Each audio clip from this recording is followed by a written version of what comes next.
Sir మళ్ళీ రావా ఉమ్, అదొక చిన్న బడ్జెట్, అవునండి. మీ మీద ఎలాంటి ఎక్స్పెక్టేషన్స్ లేవు, అవును. ఒక చాలా చిన్న సినిమాతో స్టార్ట్ అయింది. అవును.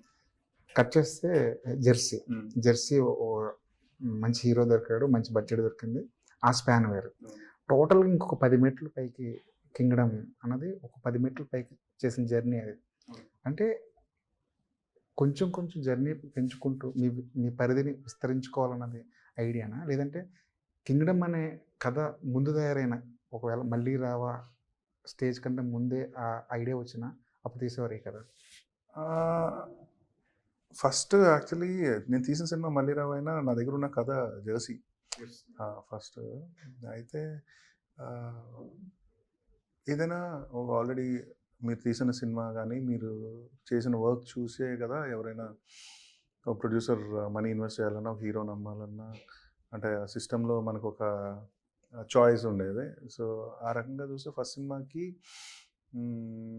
మనల్ని నమ్మే వాళ్ళు తక్కువ మంది ఉంటారు కాబట్టి ఆ చిన్న స్కేల్ కదా, లేదంటే ఆ, ఆ స్కేల్ ఆఫ్ ఆ స్పేస్ ఆఫ్ స్టోరీ కుదిరింది. దాని తర్వాత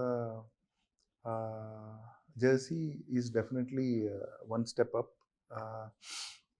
ఇప్పుడు ఇప్పుడు ఈ కింగ్డమ్ ఏంటంటే, అంటే మీరు స్పెక్టికల్ కానీ లేదంటే ఒక పెద్ద సినిమా ఇవన్నీ పక్కన పెడితే స్క్రిప్ట్ పరంగా కూడా నాకు చాలా ఛాలెంజింగ్ వర్క్. ఎందుకంటే సింగిల్ లేయర్ ఆఫ్ స్టోరీ కాదు, మల్టిపుల్ లేయర్స్, మల్టిపుల్ క్యారెక్టర్స్. నాకు ఏంటంటే సీన్ కంపోజ్ చేసినప్పుడు ఒక 3-4 కన్నా ఎక్కువ క్యారెక్టర్లు ఉంటే నాకు టెన్షన్ వచ్చేస్తూ ఉంటుంది.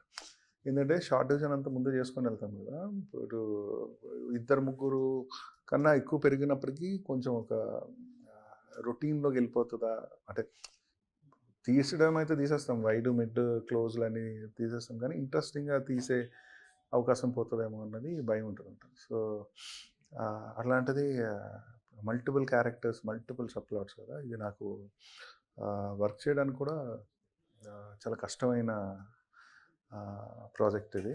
అండ్ స్కేల్ వైజ్ కూడా, ప్రొడక్షన్ వైజ్ కూడా. And it was nice. అంటే ఇట్లా పెద్ద పెద్ద పెద్ద పెద్ద సినిమాలు చేసుకోవాలని ఏమి కాదు, మంచి స్టోరీస్ చెప్పాలన్నది. అంటే మధ్యలో మొన్న మ్యాజిక్ అని చేసాం, ఇట్స్ లైక్ ఒక చిన్న ఇండిపెండెంట్ ఫిల్మ్ లాంటిది. ఇంకోటి ఏమైనా ఒక చిన్న లవ్ స్టోరీ ఏమైనా ఎక్సైట్ చేస్తే అది చేద్దాం అన్నది. అంతే. అంటే ఈ కింగ్డమ్ ఇప్పుడు ఏమైతే జరిగిందో దీనికైతే మాకు అంత అవకాశం కుదిరింది. అట్లా గౌతమ్ తిరుమల అనగానే మీకోసం థియేటర్కి వచ్చే ఆడియన్ ఒక సపరేట్ వర్గం ఒకటి ఉంది. గౌతమ్ తిరుమల పేరు చూసి థియేటర్కి వచ్చేవాళ్ళు, వాళ్ళ మైండ్ సెట్ ఎలా ఉంటుందంటే, మళ్ళీ రావా తీశాడు, జెర్సీ తీశాడు, ఎమోషనల్ బాగా హ్యాండిల్ చేయగలడు, ఒక ఎమోషనల్ వేలో ఒక కథ చెప్పగలడు. ఆ ఇమేజ్ని కానీ ఆ పేరుని కానీ కాపాడుకోవాలన్న స్పృహతో యాక్షన్ జోలికి ఎలివేషన్ ఇవ్వాల్సిన చోట కూడా దాన్ని కామ్ డౌన్ చేసి అండర్ ప్లే చేయడం అలాంటివి ఏమైనా జరిగిందా సార్ కింగ్డమ్ అనే విషయానికి వస్తే? లేదు సార్, అంటే కథకి ఏది కరెక్ట్ అన్నది చేశాను, కానీ ఇప్పుడు ఫస్ట్ థింగ్ ఏంటంటే గౌతమ్ సినిమాకి రావడానికి ఒక సెక్షన్ ఉన్నారన్నది కూడా నేను నమ్మను. ఇంక మళ్ళీ నమ్మకం లేని దాని మీద ఇంకా స్క్రిప్ట్ మీద వర్క్ చేసే క్వశ్చనే లేదు. ఏదంటే చాలామంది చెప్తూ ఉంటాం, మా అపార్ట్మెంట్లో కూడా నన్ను ఫుల్ గుర్తుపట్టరు. అంటే నాకు ఆ ప్రాబ్లం లేదు. అంటే ఇప్పుడు మనం ఒక చాలా పెద్ద డైరెక్టరు, లేదంటే మన ఇమేజ్ కాపాడుకోవాలి, అసలు ఆ థాటే ఉండదు. జెర్సీ బ్యాగేజ్ అనుకోరా మీరు? లేదు సార్, జెర్సీ వల్లే నేను ఇంకా ఎవరన్నా పిలిచి జెర్సీ ఎందుకు క్లిక్ అయింది, దానిలో ఎమోషనల్ డ్రామా బాగా హ్యాండిల్ చేస్తారు. గౌతమ్ తిరుమల ఇప్పుడు శేఖర్ కమల గారి సినిమా వస్తుందంటే సపరేట్ ఆడియన్స్ దానికి ఉంటారు. ఆయన పెద్ద డైరెక్టర్. అదే అంటున్నాను, ఏ డైరెక్టర్ మెంటాలిటీకి స్టైల్కి తగ్గ ఆడియన్స్ ప్రిపేర్ అవుతుంటారు. తెలిసినా తెలియకపోవచ్చు.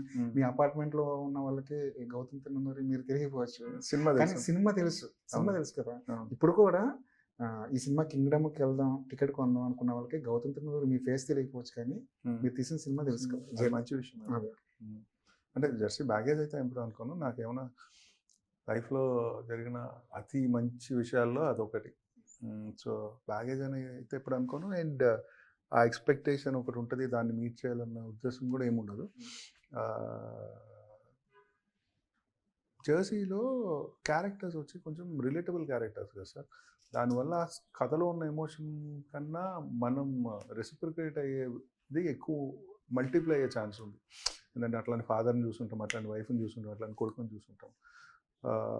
ఈ జానరా వచ్చి టోటల్ వేరైన స్పేస్ కదండి యాక్షన్ మూవీ. అంటే ఒక్కొక్క సినిమాని ఒక్కొక్క రకంగా చూస్తాం కదా. సో ఆ రిలేటబిలిటీ తక్కువ అవడం వల్ల దానికన్నా ఇది తక్కువ ఎమోషన్ అనిపించే ఛాన్సెస్ ఉన్నాయేమో. నేనైతే జనరల్గా నేను ఏమైతే కరెక్ట్ అనుకున్నానో అదైతే రెండిట్లో ఒకే రకంగా చేశాను నా ఉద్దేశం.